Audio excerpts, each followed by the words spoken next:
Um, yeah, just before we begin, I would like to ask you, as Nathan mentioned, to please mute your microphones.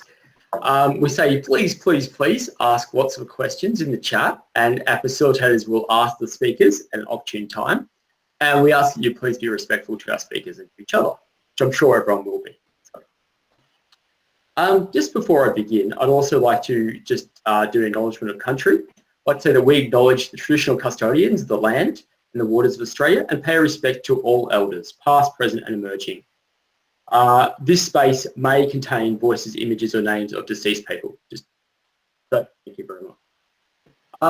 So as we kick off this webinar, we would love to hear or read about your professional backgrounds, just so we can tailor our session tonight or this afternoon to your particular areas of interest and expertise. So as Nathan indicated before, there is a chat function. So if you use the chat, I know some people have done this already, to introduce your school, the age of the students you're working with, and just a short description of why you chose to join us today. And I've got the chat up here so I can see. Okay, I can see people are typing. Just as you are introducing yourselves in the chat, I'd also like to introduce our speakers. We have Anthea Naylor, Sharon Klieve, Catherine Smith and myself, Matt Harrison. I'll let our speakers introduce themselves because I'm sure they can give you a much more detailed and accurate description of their professional expertise. But I have worked with all three of these individuals, and I can tell you they have expert knowledge that I've gained so much from. So I'm really excited to have them join us at Digital Learning and Teaching Victoria today. So our schedule for this afternoon is we're going to have Anthea Naylor speak first about using video modelling for social and academic learning. As you can see from the timing, these are going to be very short and sharp presentations. So we're going to only have time for 2 quick questions for Anthea at the end of her session. Then we're going to have Catherine Smith speak about student wellbeing, which is a particularly big topic at the moment, given the disruption that many students have experienced. And then we'll have time for 2 quick questions for Catherine. Sharon Klieve is going to talk about literacy difficulties, and she's going to touch on some of the challenges that she's noticed in her dual roles as teacher and speech pathologist. And then I'm going to talk about supporting students with autism in remote learning. We are going to have time at the end to answer questions about specific challenges your students are encountering, but please do ask questions in the chat as we go, and we'll try to get through as many of them as possible. Okay, over to you, Anthea. Okay, am I unmuted now? Yes, I can hear you, and I'll move the slides for you. Just tell me when you want to go to the next slide. Oh, okay, all right. Okay, so hello, I am Anthea Naylor. I work with Matt at the University of Melbourne, and I lecture in the Learning Intervention course. So we are training teachers who are becoming special ed teachers or inclusive education teachers. So I was a special education teacher for over a decade in a special school, and I've worked in primary, secondary and now tertiary, and my specialty is disability. And so let's move on, shall we, Matt? Thank you. So I'm talking today about video self-modelling. So in a nutshell, video self-modelling is a way of teaching explicitly a skill to somebody by showing them a video of themselves doing that skill in the video. So that means that, oh, sorry, there's my alarm. So that means that they are the star of a video showing them doing a behaviour which they actually can't do yet.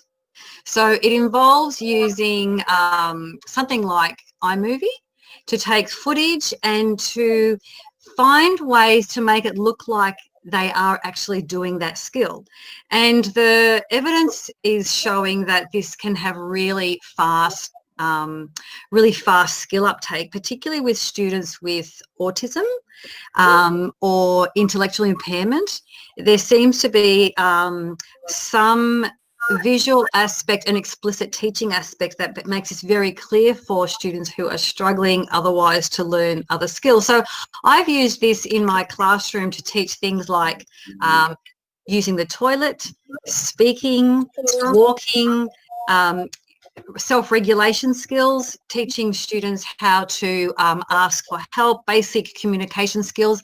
And it's been really effective with non-verbal learners because the video seems to give them really clear instructions. I guess the trick is how you make it look like someone can do something they can't actually do yet. But it's just really about editing out any mistakes, or using like stunt doubles to show the hands doing the action, but it might not necessarily be the student doing the action, if that makes sense. You can slow down footage in iMovie, you can loop something to make it look like it happens more than it does, but the effect is called rapid learning. So students that can sometimes pick up a new skill within 1 or 2 views of the video. So it's not always that effective, but it can be, and particularly with students with autism. Seems to be that students with autism and students with Down syndrome do really well with video self-modeling. I think it's around them being natural mimics, and it being so rule-based and explicit that it seems to really make it very clear what is asked of them. Can we change slides, Matt? We sure can.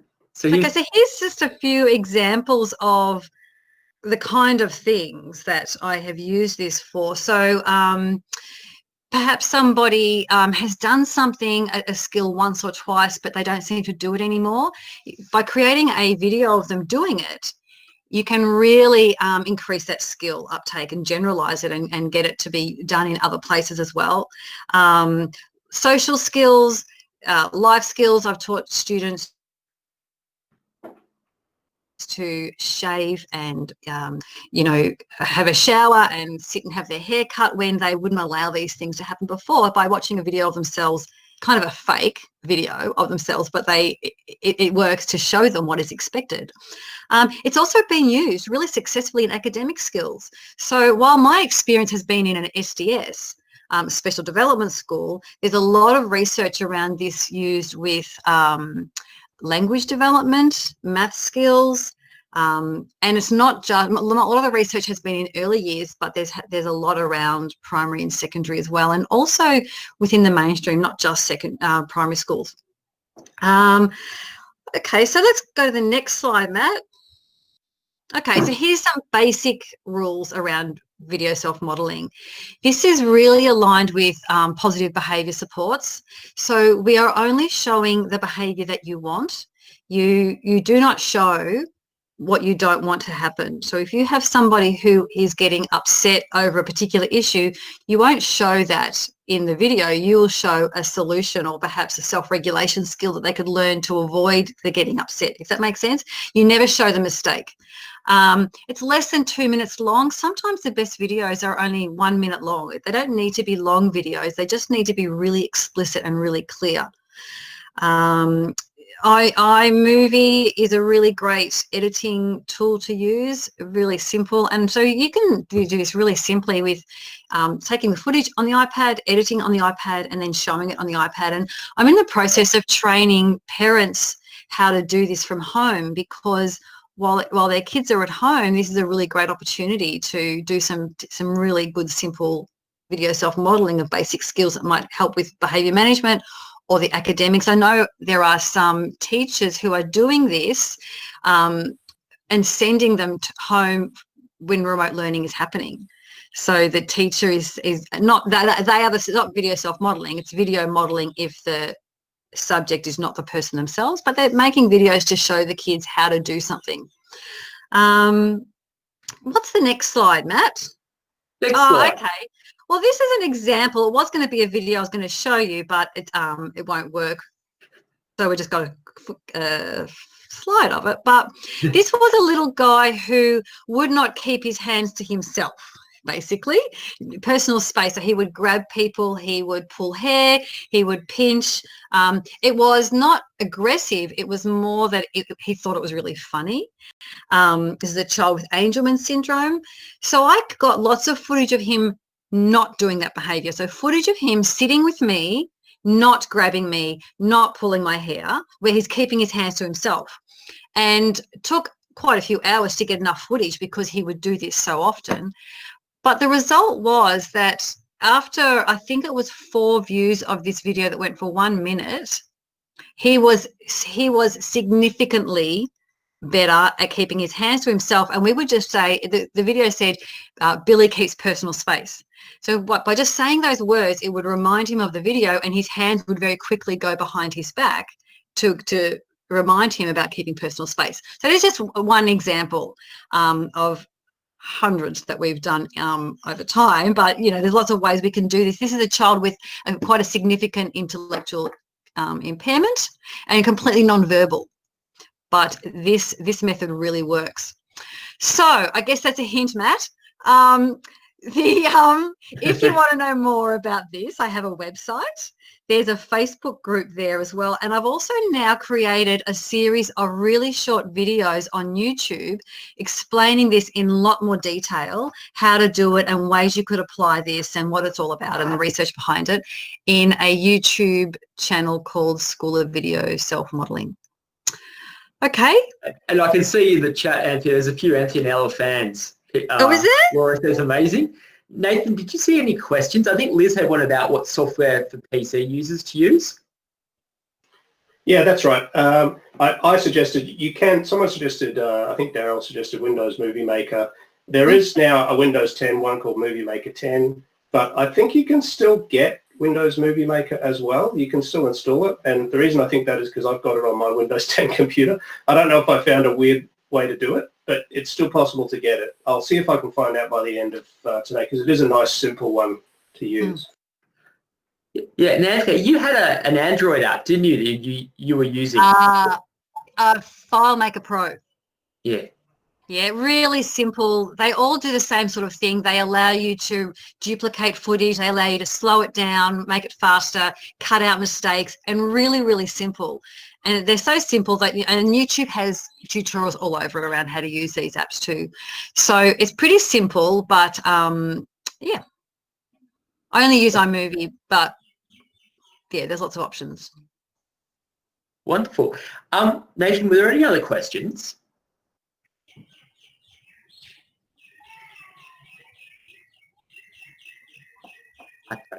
I can't see any other questions. Okay. Yeah, but thank you, Anthea. That was yeah, very succinct example. And I know, you've got your webpage up. Can you link to the YouTube channel through that?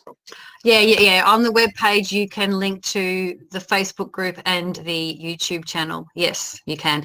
Yes. Yeah, great. And Tina's recommending ClickChamp. It's free, it's online, it's easy to use. Good. What was that called? ClickChamp. Good. Yeah. Laura said, so the basic idea is getting footage of the correct behaviour over time and then putting it together. Yes, exactly. And you don't even have to do it over time. You could just fake it and get like little shots of it here and there. And it's just really simple editing. And then you show it maybe once or twice a day for a couple of weeks. If you get no change at all after 1 week, there's something wrong. You've pitched it too high, or there's some deeper sensory issue that you've missed, or it's just not the right skill for the child at the time. Or for some kids, this just isn't their thing too, right? This isn't for everybody. But if after 1 week there's no change, there's something wrong. Yeah? Yeah, so we've had some other questions popping up, Anthea. Lauren's asking, can it work for senior secondary? I've used it with senior secondary and I've seen some great results. I'm just aware that we're also running short on time. Would you like me to answer questions in the chat myself? Yeah, that'd be great, because Kirsty's also asked, can you use it to teach complex skills? So I think you're probably the best person to answer this, so I'll just keep the show moving. If you'd like to help in the chat. Yeah, no worries. Thank you. Good, thanks. And next we have Catherine Smith. Hello, Catherine, are you there?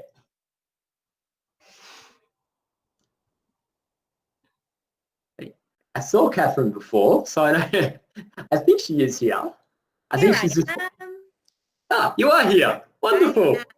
Yes. Hi, everybody. This is me. My name is Catherine Smith. I work with Matt and Anthea and Sharon at the MGSE, and my area of specialty is well-being and technology. I have worked across the world, and I started kind of working in well-being and technology pretty early in my career when I was working in West Africa, and a civil war broke out and my students became displaced people. And the internet had only just begun to be more than just little blots on the screen, but it grew over the time that people were displaced. So it became a really important part of the work that I did to connect and reconnect people. And that's kind of the overall focus of the work that I'm talking about today. Could we change the screen, Matt? This is very blurry. Is it blurry to everybody? It might just be the bandwidth. Sorry, Catherine. That's okay. So if we can switch the slide one now, please. Yeah. Excellent.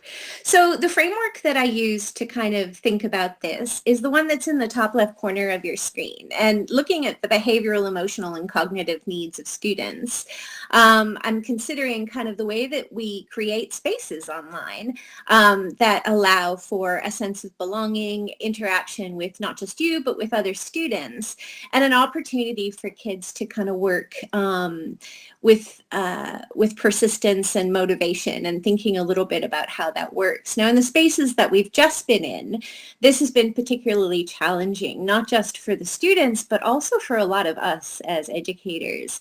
And I'm sure most of you know now what Zoom fatigue is.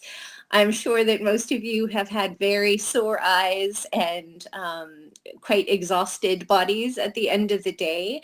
And one of the things that we know about teaching and working online is that we're working twice as hard in our communication with each other to connect with people and to do some of the work that we would normally do with really subtle physical cues. And so for kids who use a lot of physical cues to understand what your messaging is, this has been a really challenging time. And for us, in trying to read our classes and trying to deal with perhaps more and more of the black screens with names on them that have appeared in our classes, it's been a challenging time in terms of knowing and checking in with our students in terms of well-being.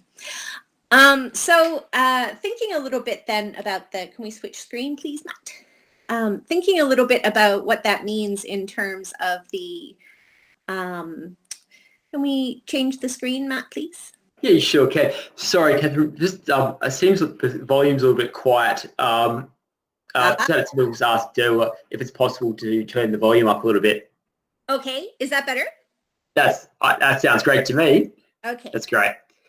So thinking about the strategies that have been working in this time that we've been online, in settings with teachers that maybe necessarily haven't been kind of digitech teachers before, some of the things that have worked are kind of thinking about the way in which exposure to media coverage has happened with young people, but also encouraging physical activity and making sure that we're checking in and connecting. And that hasn't been possible with everybody. And a lot of the research that has been done kind of preliminarily in this space is starting to show that there's been a real inequity for some kids over others, and that divide is pretty much the way that the divide in education overall kind of develops with young people in Australia. We see a real divide between advantaged and disadvantaged kids, and also the divide for kids that require assistance with their learning and are used to kind of having support in their learning at schools.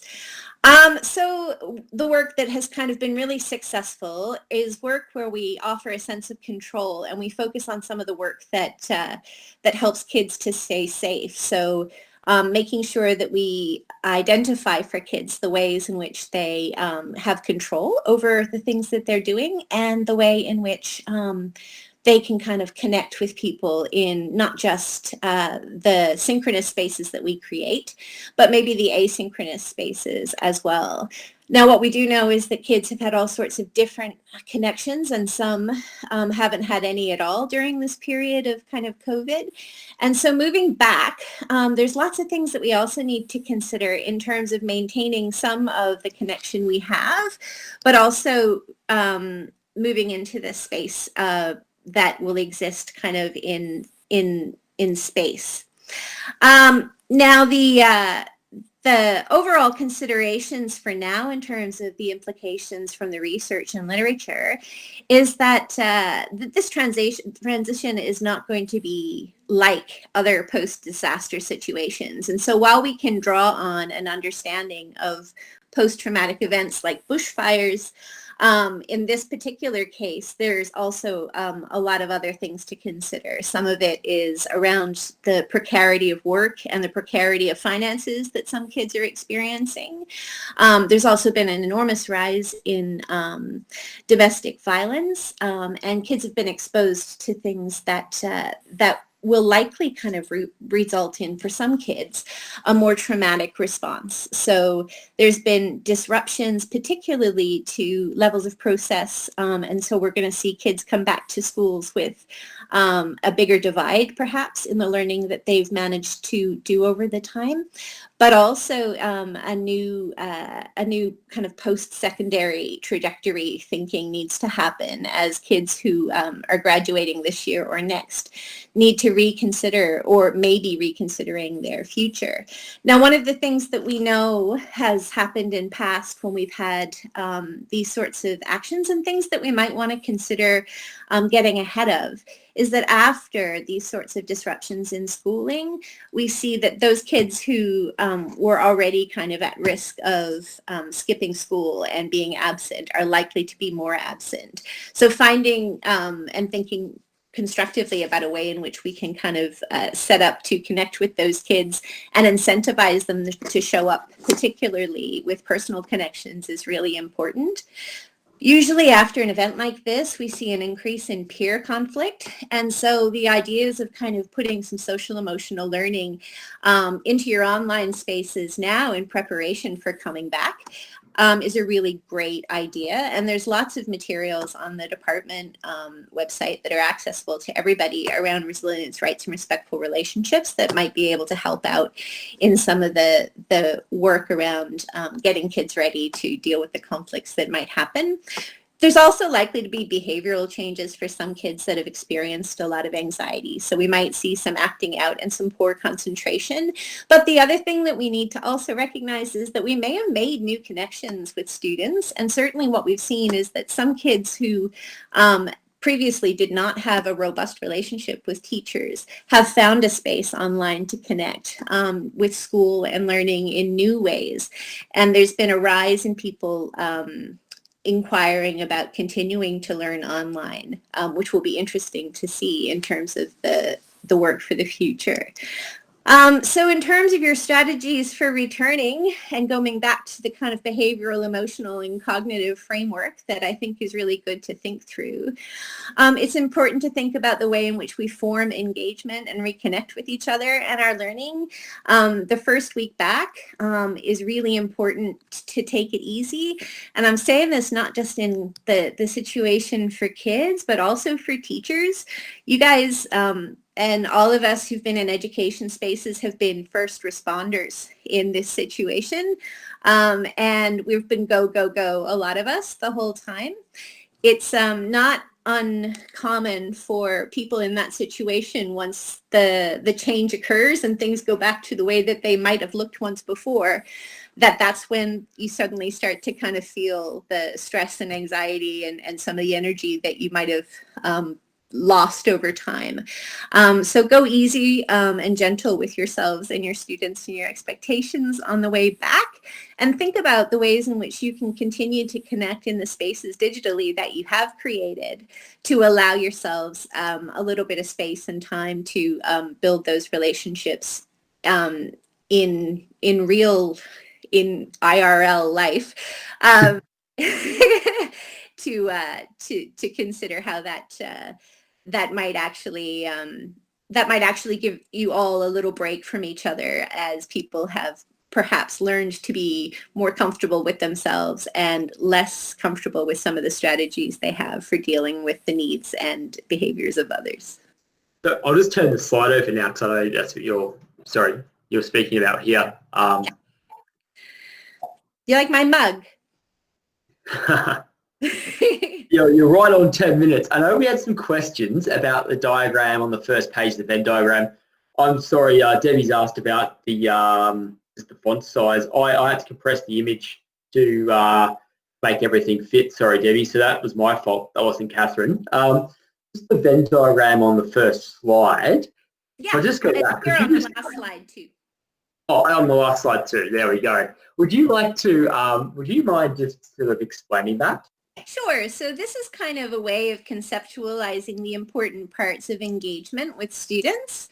And I use it as kind of a reminder with my students on student well-being, but also with my own kind of planning to think about the ways in which I position students in all three of these domains to make sure that I'm meeting those needs. So thinking about the ways in which I provide opportunities for behavioral engagement in terms of their interaction with myself and with others, and also in encouraging participation in learning activities. For me, this means making sure that I give choice of the different mediums that my students will engage with online and in the classroom. But what's really kind of occurred for the practice that we've done in well-being is that we've found all new spaces in terms of simulations and gamification that we've been using in lieu of collaborative activities in the classroom that I think will continue to be a choice that we offer now. Yes. Okay. Are there any questions for Catherine, Nathan, or Daryl? I think it was mainly about just the text on the slides, and I'm sorry. No, that's not your fault. We will make sure we get in the one that we send, the one that we include with the recording to be put on the website, that one will have the full quality image so that you can see the text properly. Yeah, they're really blurry. I can't see them either from here. I know what they I'm say. sorry, it's my compression. Sorry. Okay, if there's no other questions, next up we have Sharon Klieve talking about literacy difficulties. Sharon, would you like to introduce yourself? I can. So my background is I was a teacher in rural schools and then trained as a teacher of the deaf and taught in that space for a long time, and then qualified again as a speech pathologist and have been working in private practice with students who have literacy and language difficulties. So kind of a bit of a broad background. Have worked in Australia and also in Ireland in a program for students with language delays and disorders, where there were also students with a range of disabilities. And I currently lecture in the Master of Learning Intervention at the University of Melbourne with Catherine, Anthea and Matt, and coordinate the deaf education specialty there. Do you want to flick the slide, Matt? I will do. Thank you. So I've been invited today to talk a little bit about literacy difficulties, and I guess to give a bit of a snapshot of where we're sitting broadly in Australia. When we look at NAPLAN results, we've got a lot of children by the time they get to year 7 and even more by the time they get to year 9 below minimum standards on both reading and writing. And many of those students who are struggling with literacy have a learning difficulty. And I just wanted to point out that often there's not necessarily a neurodevelopmental reason for those difficulties, but it may be that they might have had poor health or poor mental health, poor school attendance. They may have unaddressed vision or hearing issues or attentional problems. It may be that the instruction that some of them received has not been targeted appropriately at their needs. So I guess it's to say that, there's only a small percentage of students who will have a learning disability that needs really significant change to the curriculum. The other 15 or 20% of students who do have literacy difficulties can close that gap with the right kind of instruction and support. And And we do know that that's really important because the possible consequences of a literacy difficulty is that impact on educational engagement, on both achievement and attainment, the impact of access to the curriculum and learning, so a lot of students having difficulty even accessing the curriculum due to literacy difficulties, and that increased risk of social, emotional and behavioural difficulties as well. So those kids in the classroom who don't start their work, maybe do something that's completely off task or off target in their assignments, the kids that are under the table rather than show that they're really struggling in this space. So it's really important that we learn as teachers how to cater for these kids and how to give them access to the curriculum and support their development to change that trajectory. Thanks, Matt. So what sorts of things can you do? And these apply both to the online environment and when you come back to the classroom. And sometimes some of the kids who've had literacy difficulties have actually found some of the online teaching easier because a lot of schools may have moved to more visual explanations, more instructions, instructional videos, explicit teaching. Those sorts of things have made it for some children much easier to access the curriculum, and also being able to work at their own pace, having a bit more time, being able to go back and look at things a second time to better understand what's required of them. But the main thing is around really providing a lot of visual scaffolds and support for these kids to enable them to access what they need to do. And I guess sometimes we talk about visual supports, but what does that really mean? What sorts of things can you actually do to help kids access the information that you want them to access? So any use of diagrams or charts to help with disseminating information and providing students with copies of those to keep that they can refer back to. Preparing worksheets with clear guidance of where is the important information within this worksheet. Sometimes our worksheets can have a large amount of text, which can be difficult for students to navigate when they have literacy difficulties. So it's about helping them find out where that important information is. So the accessibility of your written language. So for examples, you can use dot points for emphasis rather than long strings of text and instructions. You can use a larger font for important information to really make it pop out on your written information.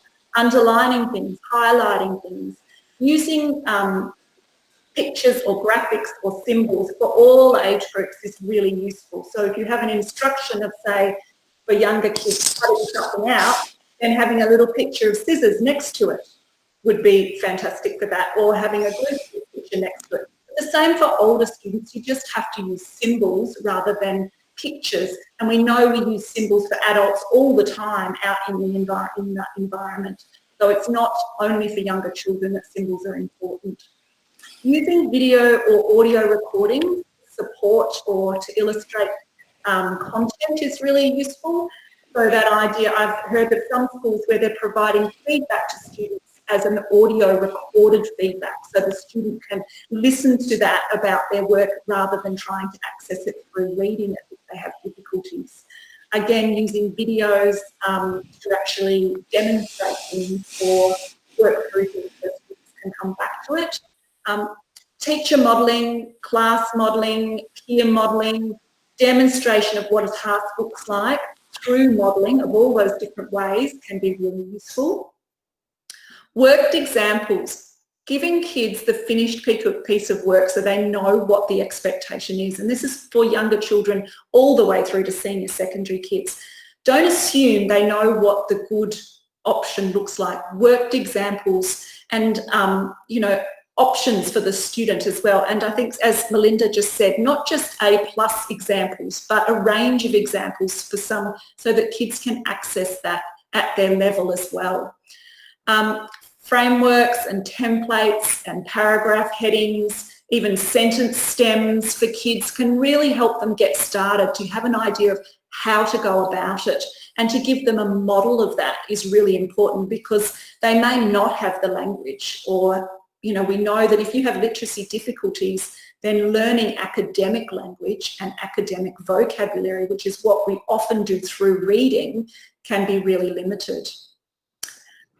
Things like story maps or graphic organisers, to actually, when they're reading something, to have those kinds of scaffolds nearby so they can use them to help them pull apart what's happening. If you can flick for me, Matt, thank you. No worries. The other thing is breaking down instructions into small steps. So if you give a student a whole lot of a task that involves multi-step instructions, breaking them down and putting tick boxes next to each one so that as they do something they can tick it off can really help. So an example of a sentence stem might be the type of sentence that they need to use within whatever task they're doing. So something like if it's a science experiment they're writing up, the kind of thing you might start with in terms of, now if I remember back doing science experiments, that's going to be a challenge for me. Things like, you know, come on, somebody help me who's a science teacher. A way that you're setting up your workstation.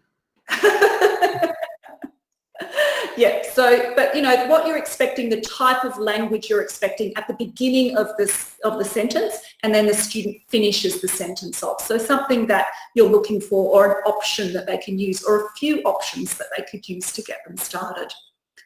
So using a variety of teaching styles, so flashcards, demonstrations, pictures, hands-on materials, verbal explanations or physical demonstrations, making sure you have a range of those kinds of styles and methods, because children will be able to access those more easily than if it's just explained verbally or just written down as an explanation. Thinking about, when you're writing questions or instructions, the complexity of the language that you're using. So think about the idea that you want to keep your sentences short and concise, but you don't want to take out all of the key terms or vocabulary that you do want them to learn. We don't want to simplify everything. We still want to give them access to the language that we want to target. So you need to keep that in there, but you might just put next to the keyword a simple explanation or a synonym that the student may know. And then maybe a word bank or a glossary of terms that are relevant to the topic that the student can keep with them. The other thing is assessment. So if the actual assessment is not targeting literacy but is looking at how the student can show their understanding, then think about other ways that you could get them to do that, whether that would be illustration or diagrams or a multiple choice where the answer's there and they can choose it, or an oral presentation or recorded presentation. Knowing that if the actual outcome is literacy based, then you might need to have them do it, and that's when the other scaffolding will come into place for them. And time, extra time to complete reading, particularly during assessments. Kids with literacy difficulties can have high anxiety around test environments because it takes them a lot longer to read the instructions, which reduces their time to answer questions. So providing that time for students that you know have literacy difficulties, or getting somebody to actually read the instruction to them if the instruction is, if it's not a reading test, you're not assessing their reading, then someone else reading the instruction for them can be a way that they can get to show their knowledge in that space. Thanks, Matt. So there's a whole lot of resources there, and DSF, which is spelled Western Australia basically, has a whole lot of really good ideas and supports for teachers who are trying to support students with specific learning difficulties in particular. But lots of ideas about really good apps to use, assistive technology. Also consider for these students the cognitive load. So the idea that they're struggling with reading of what they need to do in the writing. So how many other things are you asking them to do at the same time? And the bottom one down there is specific to students with language difficulties, which again will impact their literacy difficulties, but have a whole lot of teacher tips for practical strategies. So hopefully they'll be useful for you to provide some more information, because 10 minutes is pretty tricky to give you a whole lot of... Very well, Sharon. Gold star. Yeah. Yeah, thank you. And are there any questions for Sharon? I can see some in the chat now. Nathan, is there any questions? Are there any questions you want to share now?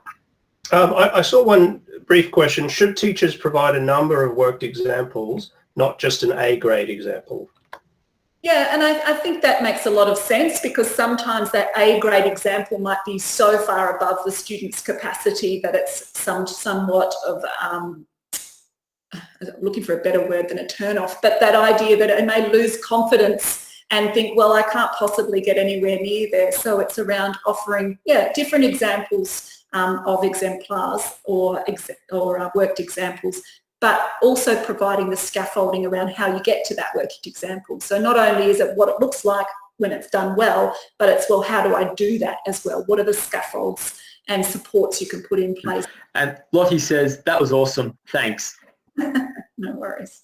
I was going to suggest one other thing, Matt. I'm not sure if it's possible, but before the end of the webinar, we might, because it'll be a while before the slideshow is available, we might paste those links into the chat if you're able to do that. Just grab them out. I can do that. I might do that at the end during the Q&A at the end. No worries. Just when I'm not speaking. Yeah. Were there any other questions for Sharon?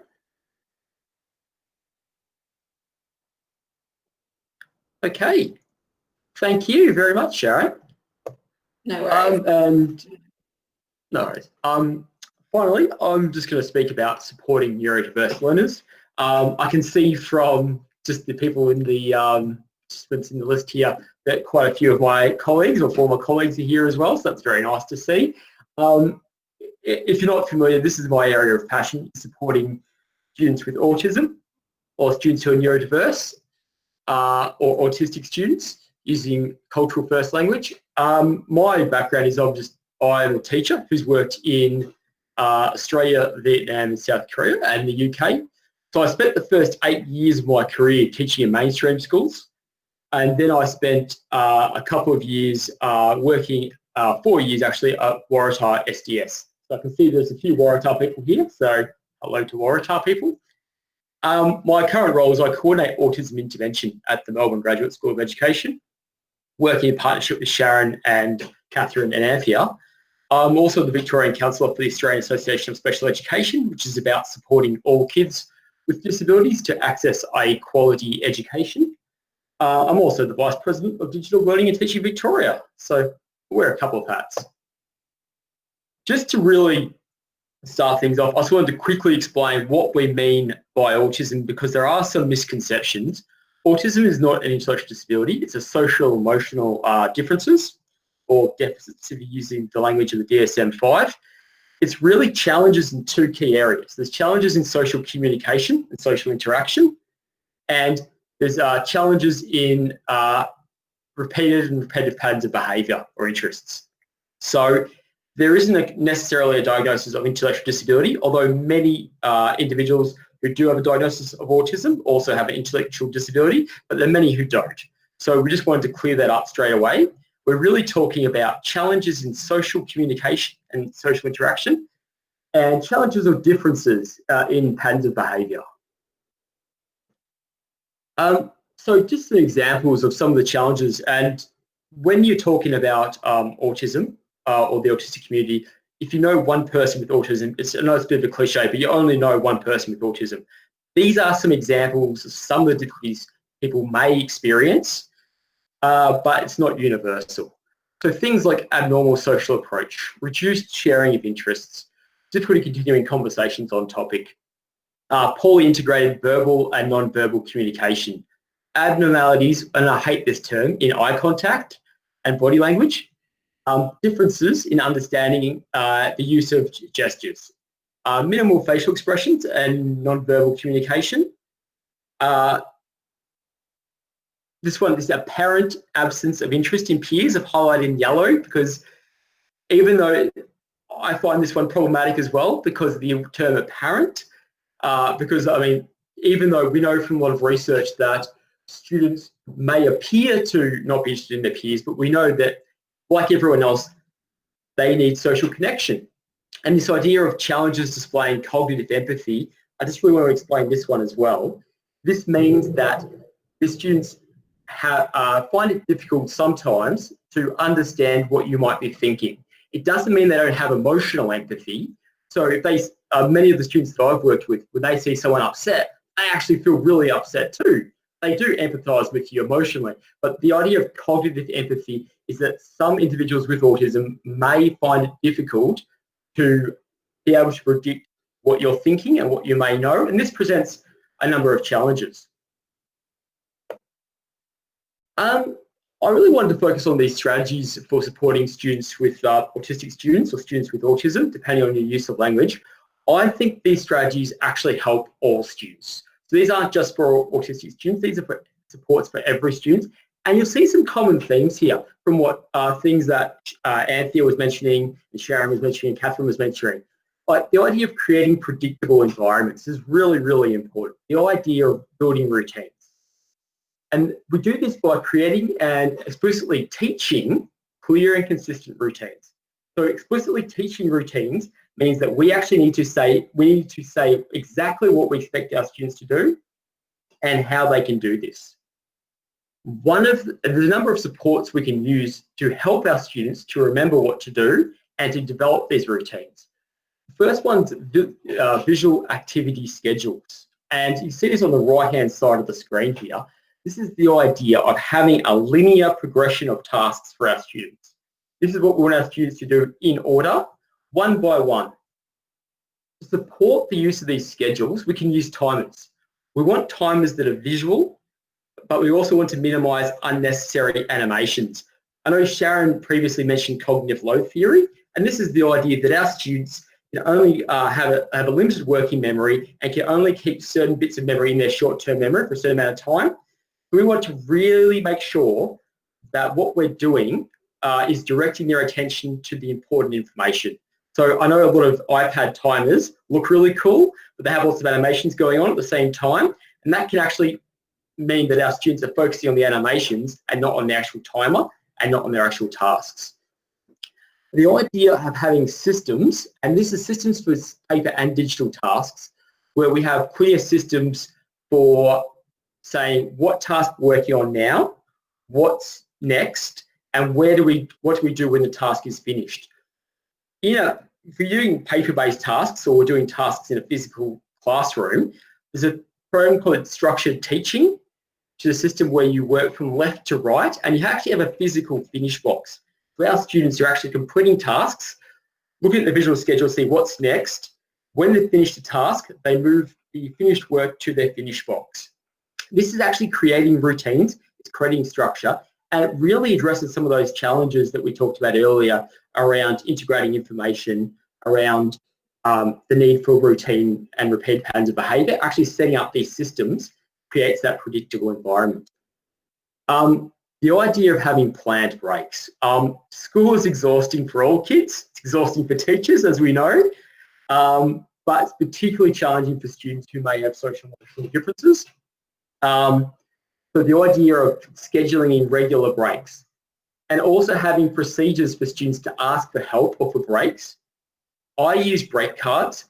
When a student requests a break, it doesn't mean that they don't do the work. What it means is they may need a sensory break or they may need a short time out, but they're going to come back and return to their schedule and complete that task. The same with the help card.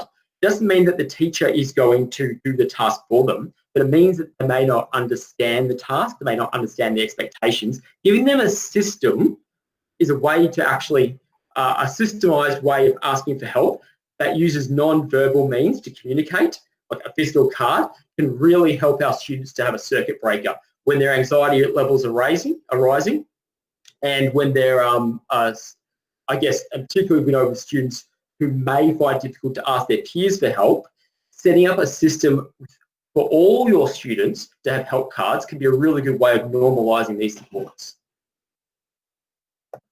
Okay, just wanted to talk briefly because we've had this is a question I get a lot about optimising our sensory environments for online learning, and this is really about where our kids are completing their online work. And this is an issue also, as we know, for those of you who, like myself, have taught in open plan classrooms, finding an optimal sensory environment is really important. for many people, many autistic people, having a low impact sensory space is really important. And that means minimizing visual distractions. It means minimizing the auditory distractions, so background sounds. It also means having a space that is reasonably well lit, but not overlit. I know a lot of the, I call them affectionately the Kevin Rudd halls, the building revolution buildings in the late 2000s, late 2009, 2010, had the energy-saving globes, which are really good for the environment, but they're actually terrible for our students who have sensory differences. We want to make sure the level of lighting is correct for our students. It's also having a classroom or a learning space that's easy for them to navigate and to organise. So it's naturally conducive to them actually being able to know where they should be and where they need to go to next. And this is the idea of having like organised desks, having a space that's dedicated to learning, having a space that's dedicated to breaks. As you can see, this is an example from the Melbourne Graduate School of Education. We've actually built a low impact sensory space for our tertiary students where we have dedicated workspaces, where we have a break space for them and where they can have some privacy. These are really important features to think about. This is true at home in the students' home working environment when they're doing remote learning, also true when they return to school. The last thing that I really, it's my particular area of passion, is the idea of peer-mediated instruction and intervention for collaborative tasks. By very nature, the idea of students having differences or challenges in social interaction and communication, having the idea of having your students in an inclusive classroom being trained up to support their peers who are neurodiverse is really important. My research is based around digital game-based intervention, where we actually use collaborative or cooperative video games to as spaces for social learning. So we actually have our peers help to coach their neurodiverse students into some of the skills that these students find challenging. But we also use an area of strength for many of our neurodiverse students, which is gaming, for them to be able to teach their classmates how to play the game. So the idea is it's a strength-based approach to social skills development. We can use peer-mediated instruction intervention for any collaborative task. It doesn't have to be gaming. Gaming happens to be my area of passion, but it is, I've said it used very well in things like science practice, like Sharon was speaking about earlier, things such as with collaborative writing tasks. Having the other students trained in how to support that learner without using labels is really important. And there's a whole lot of research around how we can do this. I don't have time to talk about it today. I'm mindful of time as well. So the last thing I get asked is about my 3 favourite apps, supporting teachers to support our students. VoiceWorks is a really good app for creating visual activity schedules and other supports. It's available on iOS, the iPad OS and Android. Behaviour Snap is really good for looking at trying to figure out what is the function of behaviours. If you're having a student who's experiencing challenges, the idea is behaviour as function is really important, and Anthea talked about it earlier. And I also use an app called the Autism Simulator. If you're coming via the Melbourne Uni, or if you just want to reach out to me, I can help you get your hands on an Oculus Rift. And if you're Victorian, you're close by, this is a really good way to experience how some students may experience their sensory environment. It really helps my teachers who are trained to understand some of the things they need to consider in their classroom setup. Okay, sorry, I went through that very quickly, mindful of time. Nathan, were there any questions? Or did anyone else have any questions? Yeah, an interesting question from I have been trying to find a program that I can run in a secondary class so that they can send help requests electronically to me privately without being embarrassed in front of other students. So because this was able to be done with online learning, it'd be great to be able to do this in the traditional classroom. Yeah, there's actually a really cool Apple Watch app. I know this is not a cheap solution. There's actually a really cool Apple Watch app that's designed to do exactly this for teachers, where students can actually ask help, and it will go to, there is a phone version as well, but we have the phone ban now. So that's not going to be a viable solution in Victorian schools. I don't know what other states are doing. But there are a whole lot of apps available. Or if you're a one-to-one laptop school, there are apps you can use to do that discreetly. The two things you want to make sure with these apps is around where the data is stored. So there are a whole lot of freely available apps that do actually can serve this function. But you want to make sure that they've kept the privacy of the students, and you also want to make sure that they aren't open to misuse.